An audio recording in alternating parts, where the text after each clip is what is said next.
hojjedhus naan jedheeni baajaajii nan bitee hojjedhuun jedheeni. Maallaqa ergiteef ulaagaan ati guutte kuni maallaqa ergiteef jechuudha biyya keessatti eega Dubaayitti deebite. Ayiwa. Waan akkamii faa gooteef maallaqa ergite. Jalqaba irratti dhugaadhaan waanuma ittiin tanqasaaqaseetti warraaqee gadi ba'ee ol deebi'u hin qabu. Kana biyyatu na beeka. Ana arraba koo osoo hin taane namatu na beeka jechuudha. Maaliif kana keessatti dubbii sobaatti makanii dubbachuun hin barbaachistudha. Hawaasaan dhugaarra dhaabbatanii haasa'u barbaachisaadha malee. Sigalee nan dhufee ji'a jaan hojjedde. Ji'a jaa hojjeddee dhokkubii 10,000 diraama 10,000 fudhadheen ergee fi 10,000 suni birrii. Nanicha iyyuu ergiteef. 200 fi 57 fi 500 resiititu jira. Sa'aatii sanitti jechuudha.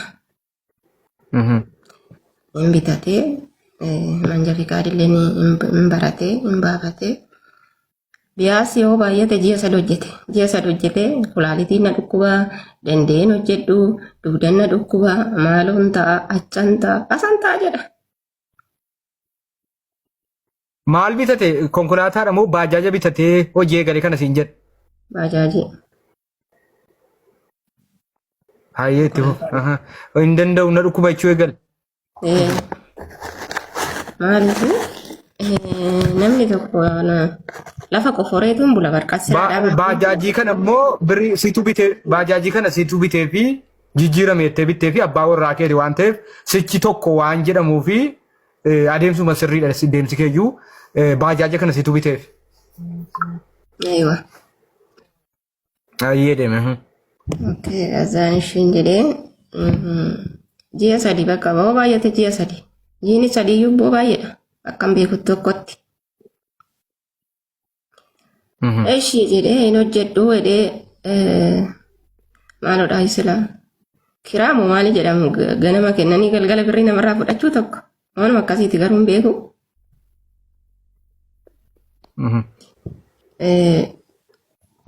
Birrii amma lama isaaniidhaaf yoo 200 hojjetan 100 isaati 100 nama saniiti.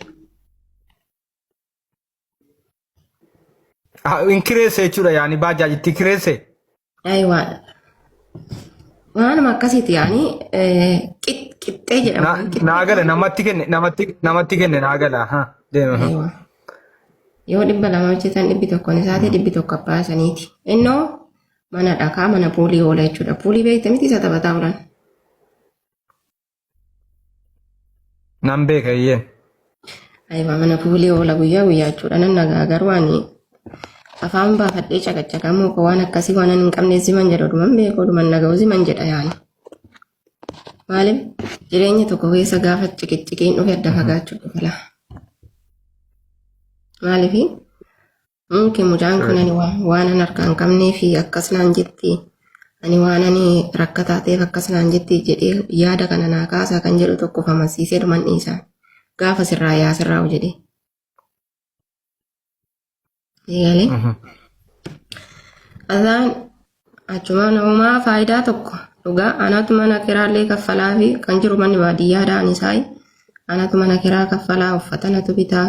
Qallaba natu godha ambaajaajii san hojjetu inni lakkaadha kaasanitti anaan maal jedha mana jaraa jira jedha. Ani dhuguman si'a. Maaliif hiriyaan qabu hiriyaa kootiin gargar na baaseera.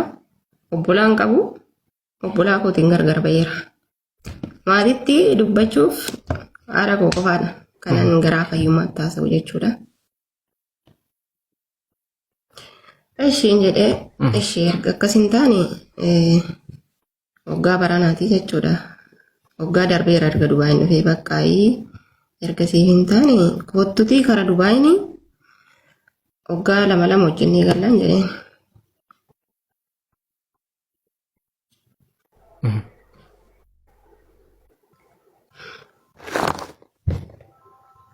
Kan gaafan akkas jedhuuni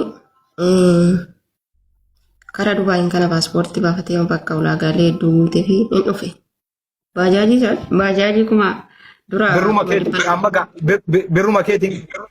birruma keetiin gara Dubaay fidaa jirtaa jechuudha amma bajaajiin sunis ta'uu didee amma birruma keetiin gara Dubaayitti waamuu eegalte. Aywa. Birriin baajaajii san hin bitee lafa ol seentee waaqa ol seentee ani hin beeku bakka inni ittiin naqe. Bilbila ammaaf.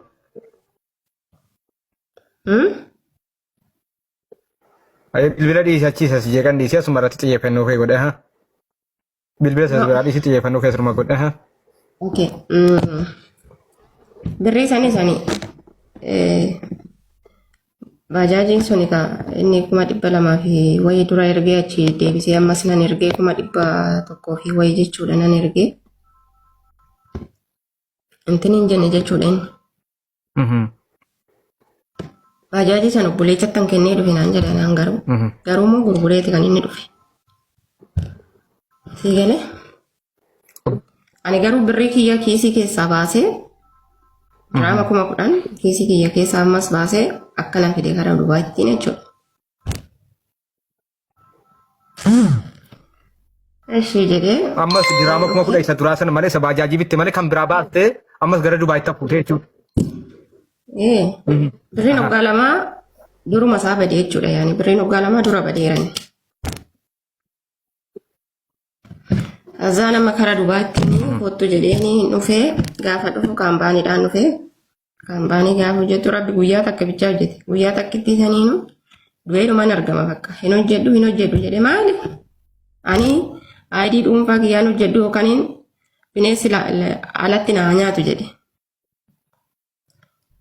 Anatu fidee namni kun anatti qaba malee isatti miti kan qabu. Ishiin jedhee tokko jedheen ijoollee roota kiyyarraa birrii walitti fuudhee diraamaa 8,000 wayi ijoollee irraa fuudheen injira abbaan aayidii irraa hojjisiisellee mucaan nan beekaa isatti irraa hojjisiisedeen itti kennee in hojjetate aayidii san aayidii dhuunfaa ofii hin baafatee mana jaasa ammasitti karaa ji'a 4 ji'a 4 kana mana majaasatti taala. Hojii akkanatti qubaan hin tuqu. Haa amma gaata as keessatti jalqaba diraama 10,000 ergitee booda 10,000 Dubaayitti fuutee amma 8,000 baafteetta diraama 28 ta'eera jechuudha. Aywa. Amma zaan. Mana jaasaa ciisa. Mana jaasaa. Laatu kaffala dhugaa dubbachuu keessaa fuudhee kaffalaree silaa wajjin hin hojjetu. Amma aayidii sanis fudhatee hojii hin galee ji'a tokko hin hojjetaa hin ba'a. Ji'a tokko hin hojjetaa hin ba'a. Ji'a tokko hin hojjetaa hin ba'a. Ji'a tokko hojjeta laa amma maaliif aayidii dhuunfaa ofii qaba waan ta'e jennaan. Hojjedhu hojii gadi jedhiiti hojjedhu birrii namaa ni jira birrii namaa kaffallaa. Ijoolleen na jeeqaa jiranii jedheen. Gaafan akkas jedhuuni intini hin jenneen ittiin dhagaamne isatti. Wanta itti dhagaame tokkos hin qabu yaani. Inni kan yaadu waa biraati malee jireenyaa miti kan yaadaa jiru. Ishiin jedheenan dhiisee gaafa ijoolleen na cinquutti gattee jechuun manan qaban immoo calqabasaa galata waaqayyoo nan hojjetadheen jira calqabasaa manan qaba dura isaati lafa abbaa kootittan ijaarradhe abbaa kootutu maal jedhaa duuriyyeen gandaa harkaa nyaata jedhee gittin godhee gurguree obboleessi kiyya birrii abbaan koottiin gurgure san birrii sirraa fuudhee kara biraati nama biraatirraa naa bite mana laa duuriyyeetirraa nyaata jedhee abbaan koo daddafee mana kiyya san gurgure maaliif intinii jedha waan ta'e jennaan. Eshi kazaan achumaan kana jedheen mannan dhiisee mana kiyya san silaa kan kooti waan ta'e jennaan gurgurtu malee obboleecha koo silliskeetuman qabe as taa'ee Itoophiyaatti. Gurgurtu malee sababni mana san gurguruuf maalire? Birrii ijoollee sunarra jiraani cinqiin barbaadu waan ta'e jennaan nan kaffalaa gurgurtu malee. Michaya maal taateen hojjetaa harta bakka hin barbaadu naa gurguru. Qabeenyuma biyya keessatti horachuu hin barbaadu hin jedheen obboleessa kiyyaan jechuudha hangafa kootii naaf haa jiraatu. Naa gurgure gaafa gurguru waddanyaa tiyya na bukkee hoo jirti diraama 8,000 irraa fudhadhe mana miliyoona tokkoon gad deebisee 600,000 gurgure. Nan fudhee hiriyaa koorraa nan fudhee firii ijoollee sanaan kaffalee kenneef tanan mana san ishii dhaqee yaaree kenneef jechuudha. Ishiin illee galtee mana san. Gatii kaffaluu fi gatii liqqeeffatte san. Aywa. Nan dhiise kaa. Ishiin illee galtee farramattee mana san illee farramattee obboleessa kiyyaa walii galtee jedhu maqaa obboleessa kiyyaatii waan jira waan ta'e jennaan obboleessi kiyya farramee waraqata ishii san kenneef yaani. Si galee?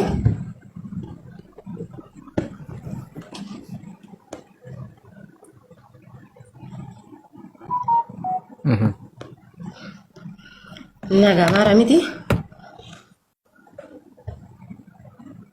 Itti fufati hedduun hedduun aan sin dhagaani turkiin dhaqabuu barbaade malee hedduun itti fufatan mana dhagaa. Ookee akkasis ta'eetiit immoo ammas immoo lafa wayiitu jira. Lafa sanii lafti sun immoo miliyoona 2 oli malee miliyoona 2 gadii miti. Inni illee kanuma.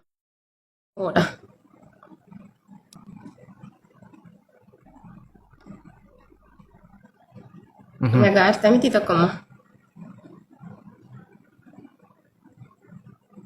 Yaa dudubbadhati nan dhagaa yaa si dhaggeeffachuu jira dudubbadhati. Dhugaadha kasaan irratti mari'adhe.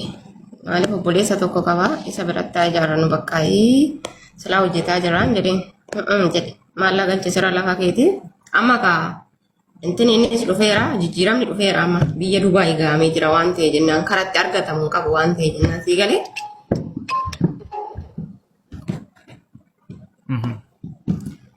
Jijjiiramni dhufee nan galchu waa'ee lafa keetii nan galchu jedhe maal akkamittiin silaa nuti tokko waa'ee lafa keetii nan galchittaa garaagarummaa qabna moo'ii nutiin jedheen. Nan galchu abbu'ana eessatti si beekayyuu jedhe malee dhugaa rabbi siin jira bara. Waan an amma diraamaa wayyaa haasaa jiru fakkaata miti. Qabatamaan haasaa jiraan maaliifi ani nama tokkotti gaafa itti haasa'u ragaadha nan haasa'ala. Haadha kottu gaafa haasa'u sagalee waraaba. Jedhe nutis ragaa qabna. Azaan isiin jedheen nan dhiise naa deebisuu didee guyyaaf muluun gaafadhee azaan nan dhiise bakka nan calliseetuma nan dhiise dhuma asisirumaa maalumaaf na caqacaqtaa jedhe kun ciqqii sin jedhamu haasaa malee maaliif na caqacaqta midhaamini lakkeen si caqacaqan jiru si gaafatan jira malee jedheen ayi indoomsirumaayyuu jedhe indoomsirumaayyuu atis jireenya kee jiraadhu anis jireenya koon jiraadha jireenya koo keessaa bahi jireenya kee keessa hin baa jedhe akkam bakka akkanumatti jiraachuun barbaada maal si fadha homaan hangoon ishii maal sitti balleessu homaan itti hin balleessine deemi yerumii jireenya kee jiraadhu ani immoo iyyuu fataa hidhee qeerroo ta'een jiraadha jedhe si galee ishi akkam akkanuma bakka yoo barbaadde Bilookii si godhaa yoo barbaadde bilookii na godhaan jira akkasii akka ishiin jedhee mannan callisee eemoo waasaappii teelegiraamii feesbuukii maadirishuu magaalaa bilookii ala gadi nageeche boo ticitaan.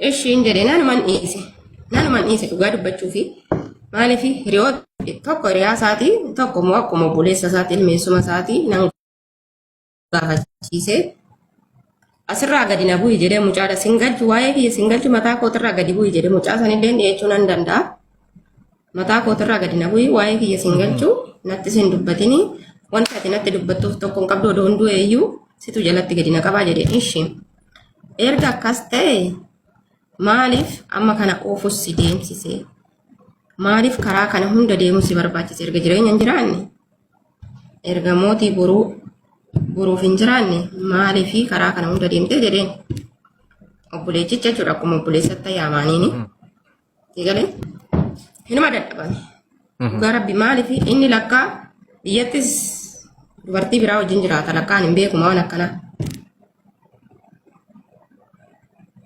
eegalee ishee saudii deemte lakkaa yoo naga'uu saudii jirti kazaan nan argadhe tiktokii isaa walii barreessan argadheen fooloon gaafadhe intalattee fooloo naa deebistee akkam akka wanti kun hin jedheen indee ati jaalallee isaati miti jaalallee tooti naan jedhe minaamin ettee waan akkas akkasii natti haasofte intalattii gabaabsee haasaa maaliif dheeressee waa haasawaa nan hin barbaannefi Razaan ishee jedheenuman ittana sentalatitti inni dubbadhu tira kun gabamu. inni jaalallee kootinaan hin jenne barii haadha manaatinaan hin jenne jaalallee dhanaan jedhee akkasiin jedhee akkas naan jedhe.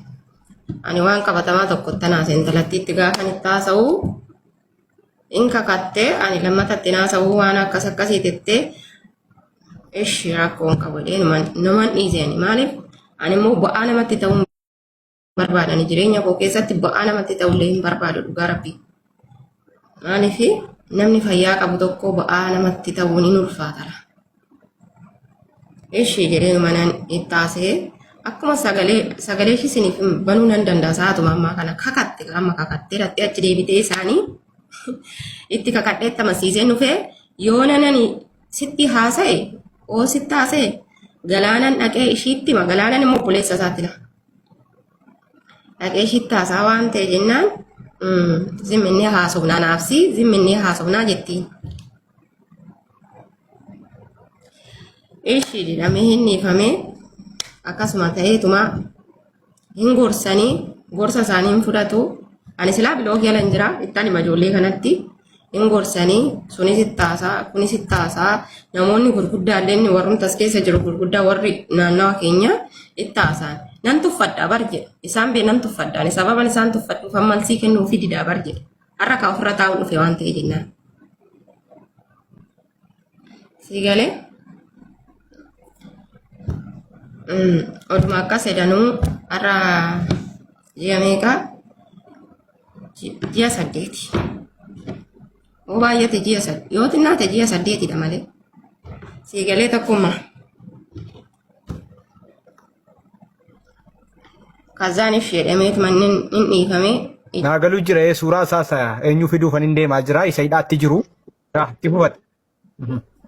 Ishi jedhamee hin dhiifamee hin dadhabanii ijoolleen kun irreen akka carraa ta'ee hojii biraa hin qayyaratanii amma bilookii alaana baasu dhufee waan jechoota garaagaraa jechuu dhufee namiidhu dhufee bakka isa duraanii ani dhugaa dubbachuu fi ijoollee kanarratti dugda godhadhee ijoollee kanaan dhaabbadhe yoo hin jedhe wanti duubatti na deebisullee hin jiru dhugaadha. Baay'eetti jechuudha baay'eetti na deeggaranii baay'eetti na gargaaranii baay'eetti akkana haamileen kontuu qabnillee haamilee dhugaa viidiyoo adda addaatillee baasanii natti ergaa turanii si galee viidiyoo adda addaa baasanii natti erganii kanarraa baradhu sanarraa baradhu bakka sammuun kiyyaa akkan jeeqamneesi anaan na sosobaa turan. Si galee na sosobanii immoo daandii kanarraa isaan kan naga'e dhugaa. Isaanitti ergadhee haala ga'ee jechuudha. Haa galatoomanii nan galateeffadha. Birallee barullee nan galateeffadha. Nama galataati isaan anaaf jechuudha. Ishii jedhamee gaaf kaanitti itti bilookii alaana baasee mukkutuu dhufee ani jaaladhee ani fuudhee innaa fuudhi kaani maaliin godharee? Fuudhoo fuute maarree? Amman torbii tokkoon booda fuudhaa sargii koosii yaamaa maatirii shuuyii ati neerumtuu maaliif teessaa? Maalodha bakka jechoota addaa yaani jechoota fokkataa baay'eetu jira. Maaliif ani intala dubartii harkatti guddatte osoo hin taane haa ta'u haati koo dubartii iyyuu haa taatu malee dhugaa nama hirree jabduu harkatti hin guddadde dhugaa waaqa haadhaadha baatee shimala loltu harkatti hin guddadde naafaa jiraattu haati koo har'allee dhugaa waaqa nama obboleessi dugdatti baatee maaliif sodaadhuma nama tokkooyyuu hin qabu maaliif yoo taasiftu tokko of taatee haasoftu malee namni akka saasa'e siin jetteeti maaliif namni yoo si gorsee yoo akkan haasa'e siin jette isa namni gorse san inni raaffatta. Gorsa namaati waan ta'e jennaan garuu gaafa ofumaa keetii haasoftu tokko immoo sirriitti sitti mi'a haasa'uun jechuudha. Okkee nan dhiise kaajee jechootuma sammuluu nan dhiise gadduma akkamisa galgala mootii torbiidhaan duratti jechuudha. Nanda waleef amma ji'a 8 kana kaa walumaan haasofnu zimbiloon haa mugguta malee garaa waliin beeknudha. Achumaan kamisa madeen gaddaa galgala kanaa ka'eetumaan bakka yaanni addaan haa dhufeetumaan ka'ee nan dawwaleef himoo tokko natti hin kaasu himoo tokko qayyaradhee hin dawwaleef asaan dawwaleef anoos yaadee akkam jedhee bakka fakkeessatu man itti haasa'e. Bakka maaliif nama jaalladha. Isumatti bilbiltee gaa. Isa keessa waan hunda san keessa. Sirraa kaasee inni. Baraarameera kaan amma of fayyisee of hoggane of fayyisee waan ta'e jennaan nutti moree immoo lamaan qabaa tokkoon bilbilee akkas akkas deettaasee qoosuu dhufee hin qoosee hin lolee ofirra dhaabbatee bakka jira miti haasaa bacancaraa irra dhaabbatee naasa haasaa tokko ani immoo maaliifi karaa adeemsi koo karaa fuulduraatti waan si ta'uu beekaa na beekaa hundi na sirriitti malee si ta'uu beekaa bataami naati immoo kana itti battu eega si didee amma eega si dideetti yaa Kazana ani iska fakkeesse gudiin dhufe gaama fakkeesse taasee bakka silaa gargar ba'uun kan keenya noolle ilmoo dhuma tokko godhanii maaliif hoo gargar baaniin jedhee haaloo na ba'uufi jedhe ani maalan haaloo si ba'a wanti haaloo si ba'u tokko hin jiru hin beekta amma si kabajullee namman si jaalladhullee hin beekta miti hin jedhe naan jedhe kottu kan jedhee rabbuma tarka kiyya si buusuuf si oofaa jiraan jedheen kaa garaa kotte azaan ababbalee eessatti waamte kottu eddeenatti kottu jette eessa dhufuudha eessa dhufa oyi kaattan deemaa jira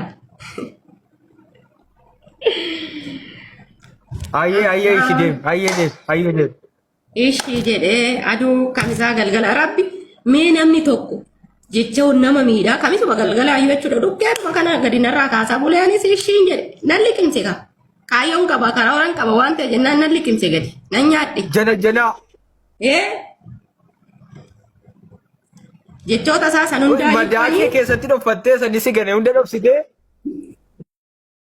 ati nafsiyyaa kee keessatti karoorfattee jiraan tamare mucaa jaallattee jiraan jirtu ofirkaa galfachuuf mitiire abadan wanti jaalalli jedhame hin jiru haaloo dhuma inni naan jedhe san ba'achuuf ammalee igale kazaan akkasuma ta'ee jimaata nan dawwalaa yoomsatte kaa isa duraan si dhiise innamma isa duraan si dhiise amma harkasitti kennate maa yaani ilmoodhuma tokko barbaada malee inni natu diqaalaa abbaa argee baatamoo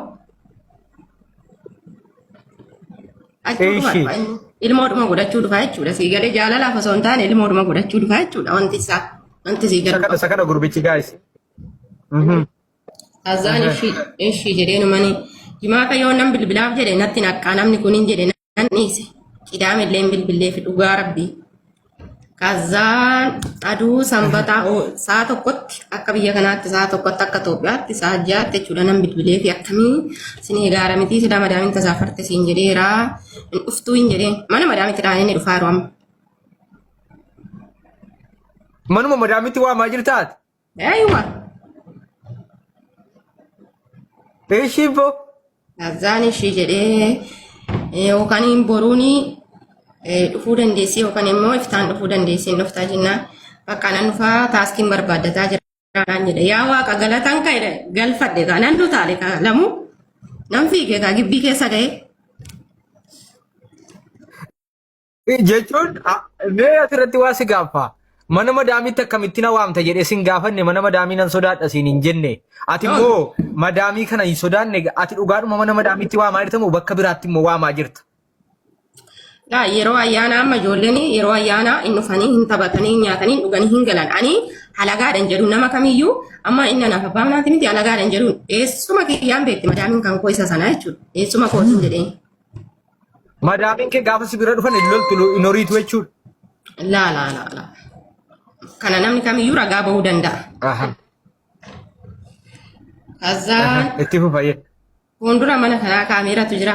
Gadi ba'ee raawwadee dhumanii dhufe kaama kashara'ee saa sagalitti dhufe achirraan naannoo hiikootu jennaan achirraan sa'aatii meeqatti kottu sa'aatii meeqatti kottu jettee irratti madaamiin hin jirtu jettee immoo akkanumaan kottu rakkoo hin qabu jettee irra deebii bakka sana bee akkatti waan isa irra deebii madaamiin hin jirtu hin jedheen madaamiin hin jirtu kottu hin jedheen dhugaadha madaamiin garuu bakkuma miila iyyuu gaaftee bakka ishiin deemte tokko hin jiru mana jirti ishiin eessa dhaqxe mana ofii dhiiste. Kuma qabdii garuu madaamiin waan kana. Amma inni as ga'utti nama itti mere. Na sobuu danda'a waan ta'eef. Madaamiin mana jirtu gaafati madaamiin mana jirtu jettu si dhufuuf si walii gal. Waliigalee keessa jira malee amma as ga'utti muddame di malee.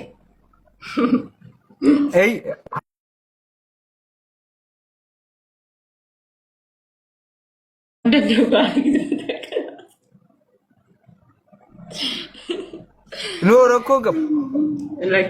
Rakkoon qabu itti fufate. Inni dhufee kaakalaas inni waan dhufeefis abbaa beeka. Inni dhufee saa sagalitti dhufee saa sagalitti gadumaan ba'e dhugaa waaqaa gadumaan ba'e makiinaa keessaa bu'ee makiinaan hin deeme bakka aanana babbalee ol galiin jedheeni hin galee gaafa galu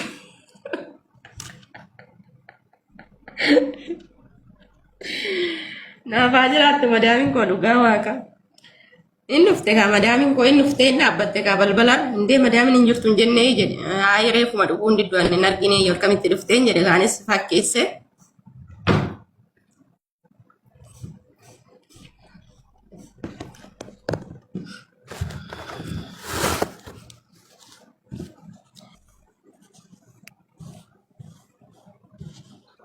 Gara kallattii isa sanaatiin dhagaa.